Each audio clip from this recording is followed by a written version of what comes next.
Cold drinks, गर्मी हो या कोई पार्टी, ठंडा मतलब अक्सर हम यही समझते हैं। भारत में तो जैसे रिवाज ही है, मेहमान आए तो पहला सवाल कुछ ठंडा लेंगे। आज हम इसी ठंडे के पीछे की कहानी को थोड़ा खंगाल रहे हैं। हमारे पास एक ऑडियो सोर्स है, कोल्ड ड्रिंक्स पीने से शरीर में क्या होता है नाम से। तो आज हम ये समझेंगे कि ये जो चीज हम ताजगी के लिए पीते हैं, ये अंदर जाकर असल में करती क्या है, मतलब चीनी के अलावा और क्या है इसमें। और हाँ, एक बात जो सब कहते हैं कि इसे पीने से पेट की गैस निकल जाती है, डकार आती है तो लगता है वाह पेट हल्का हो गया। क्या ये सच है? देखिए, ये एक बहुत आम गलतफहमी है। कोल्ड ड्रिंक में जो गैस होती है वो तो कार्बन डाइऑक्साइड है, मतलब बाहर से डाली हुई गैस। तो पीने के बाद जो डकार आती है वो असल में शरीर की कोशिश है उस एक्स्ट्रा बाहरी गैस को बाहर निकालने की। आपके पेट की गैस का इससे कोई लेना देना नहीं है, बल्कि होता यह है कि पीते ही वो दांतों की जो सबसे ऊपर की परत है ना, एनेमल, उसको हल्का हल्का घोलना शुरू कर देती है। बाप रे, मतलब शुरुआत ही नुकसान से। अच्छा, चलिए फिर उस चीज पर आते हैं जिसके बारे में सबसे ज्यादा बात होती है इसमें, जो चीनी होती है। कितनी कितनी होती है ये? हाँ, ये जानना बहुत जरूरी है। देखिए, एक आधा लीटर मतलब 500 ml की बोतल में आप मान के चलिए करीब 40 से 50 ग्राम चीनी। 40 से 50 ग्राम? ये कितना हुआ चम्मच के हिसाब से? अंदाजा लगाइए, ये हुआ करीब करीब 10 से 12 चम्मच चीनी एक बार में। 10-12 चम्मच? ओ, हाँ। और जब इतनी सारी चीनी एकदम से खून में पहुंचती है तो शरीर जैसे हड़बड़ा जाता है। पैंक्रियास जरूरत से ज्यादा इंसुलिन छोड़ता है उसको संभालने के लिए। अब रोज रोज अगर ऐसा हो तो ये इंसुलिन वाला सिस्टम गड़बड़ा सकता है, और नतीजा टाइप 2 डायबिटीज का खतरा बहुत बढ़ जाता है। और ये यहीं खत्म नहीं होता, ये ज्यादा चीनी हमारी आंतों में जो अच्छे बैक्टीरिया होते हैं ना, उनको भी नुकसान पहुंचाती है, तो पाचन भी कमजोर होता है। अच्छा। और सोचिए, शरीर इस फालतू चीनी का करेगा क्या? उसे रखने की तो जगह है नहीं, तो वो सिर्फ फौरन फैट में बदल देता है। ये फैट फिर लिवर पे जमता है तो फैटी लिवर की दिक्कत शुरू हो जाती है। हाँ। और बाकी शरीर में जमा होता है तो मोटापा। और ये फैटी लिवर तो आजकल बहुत सुनने में आ रहा है। बिल्कुल, और मजे की बात यह है कि कई बार वजन बढ़ने से पहले ही फैटी लिवर की शुरुआत हो सकती है। ओह, तो चीनी तो बाकी एक बड़ा विलेन है इसमें। हम्म, पर जैसा आपने कहा, सिर्फ चीनी तो नहीं है, और क्या चीजें हैं जो इसे नुकसानदेह बनाती हैं? हाँ बिल्कुल, इसमें एक खास एसिड होता है, फास्फोरिक एसिड। ये जानबूझकर डाला जाता है। क्यों डालते हैं? इसके दो काम हैं। एक तो ये चीनी की जो जबरदस्त मिठास है उसको थोड़ा कम करता है, काटता है।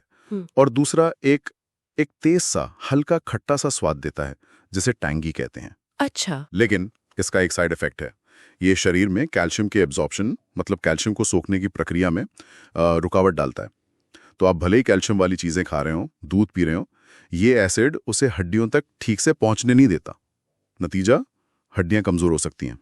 अरे बाप रे, मतलब पीने में तो स्वाद है पर अंदर ये कहानी चल रही है। हाँ, और ये अकेला एसिड नहीं है, इसमें कार्बोनिक एसिड भी है जिससे वो बुलबुले बनते हैं। फिर सिट्रिक एसिड भी हो सकता है।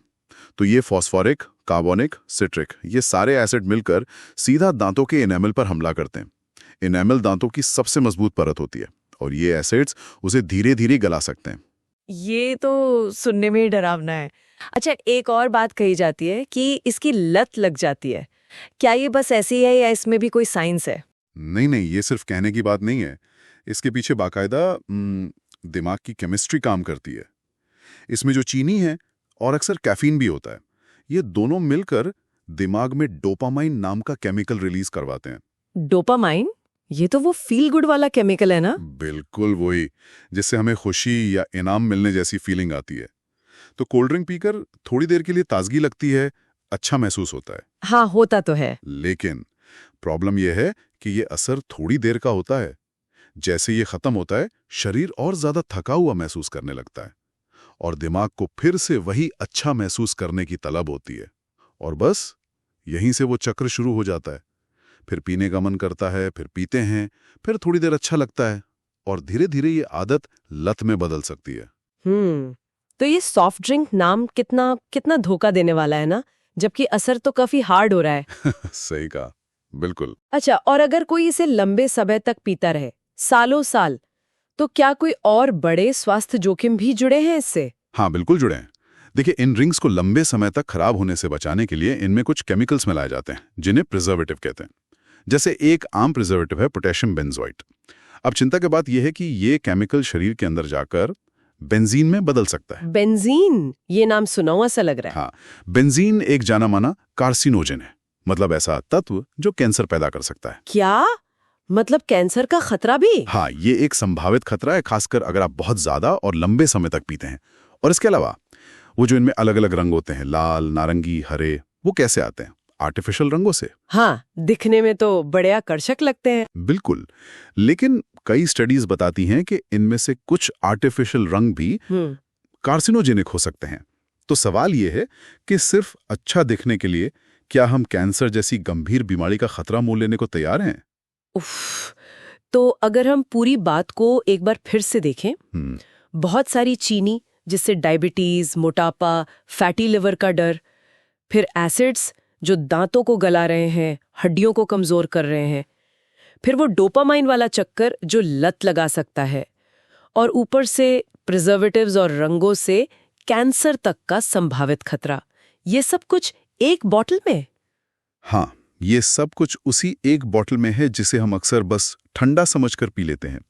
वैसे जो हमारा सोर्स था उसमें इसके कई अच्छे सेहतमंद देसी विकल्पों का भी जिक्र था। जैसे? अरे वही अपना नींबू पानी, छाछ, लस्सी, नारियल पानी, जो सच में ताजगी भी देते हैं और फायदा भी करते हैं। सही बात है। और अंत में एक सवाल शायद हम सबको खुद से पूछना चाहिए, जब हमें पता है कि इन ड्रिंक्स को इतना आकर्षक और शायद लत लगने लायक बनाने के लिए इतनी केमिकल इंजीनियरिंग की गई है और इसके स्वास्थ्य जोखिम भी साफ है, फिर भी हम कई बार इन्हें ही चुनते हैं। ये हमारी पसंद के बारे में क्या कहता है? मतलब तात्कालिक मजे और लंबी अवधि की सेहत के बीच हम कैसे संतुलन बना रहे हैं या नहीं बना रहे हैं, ये सोचने वाली बात है ना? है ना?